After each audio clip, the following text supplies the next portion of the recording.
혹시 요즘 내 이름으로 세상 앞에 당당히 서고 싶다는 마음이 있으십니까? 그렇다면 지금 당신에게 필요한 것은 대단한 성공이 아니라 읽고 쓰는 힘일지 모릅니다. 안녕하세요. 작가 최민수입니다. 오늘은 문해력이 어떻게 한 사람의 삶을 다시 일으켜 세우는지 그 이야기를 함께 나누려 합니다. 이 책은 단순히 글자를 배우는 과정을 다룬 책이 아닙니다. 오히려 읽고 쓰는 힘이 어떻게 자존감을 되찾게 하고 세상과 다시 연결되게 하며 잃어버린 자신을 다시 만나게 하는지를 조용하고도 깊게 들려주는 책입니다.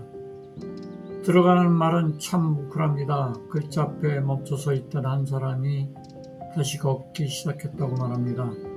버스 정류장 안내판도 은행 서류도 처방전도 늘 남의 손을 빌려야 했던 삶에서 직접 자신의 이름을 쓰고 한 줄의 신문을 읽는 순간 그의 삶은 다시 뛰기 시작했다고 말합니다. 글자는 기술이 아니라 삶을 다시 세우는 두 번째 심장이라고 들려줍니다.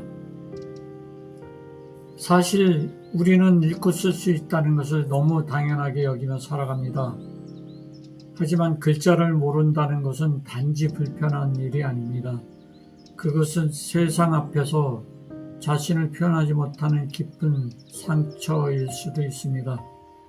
책은 보여줍니다. 버스 노선표를 읽지 못해 길을 헤매고 약봉투 글자를 몰라 불안해하며 도장으로만 자신의 이름을 대신하던 삶이 얼마나 깊은 위축과 두려움을 남기는지를 말입니다. 그런데 문해교실 문을 열고 삐뚤빼뚤한 첫 글자를 적는 순간부터 세상은 달라지기 시작합니다. 기억니는 디귿의 설렘이 찾아오고 낯설던 글자가 친구가 되며 처음으로 짧은 문장을 읽어낸 날 닫혀있던 세상이 함께 열린다고 책은 말합니다. 그리고 그 변화는 읽기와 쓰기에서 끝나지 않습니다. 손주에게 책을 읽어주고 은행 창구 앞에서 단단해지고 사인 대신 내 이름을 쓰는 순간으로 이어집니다. 그래서 인식을 전환하고 문제 해결을 위하여 다음과 같이 세 가지를 제시합니다. 첫 번째입니다. 배움이 늦었다는 생각을 내려놓으십시오. 책은 분명하게 말합니다. 칠순에도 배움이 시작될 수 있다고 말입니다. 늦었다는 두려움보다 지금 시작하는 용기가 더 중요합니다. 늦게 핀 꽃이 더 향기롭듯 늦게 시작한 배움도 충분히 삶을 바꿀 수 있습니다. 두 번째입니다.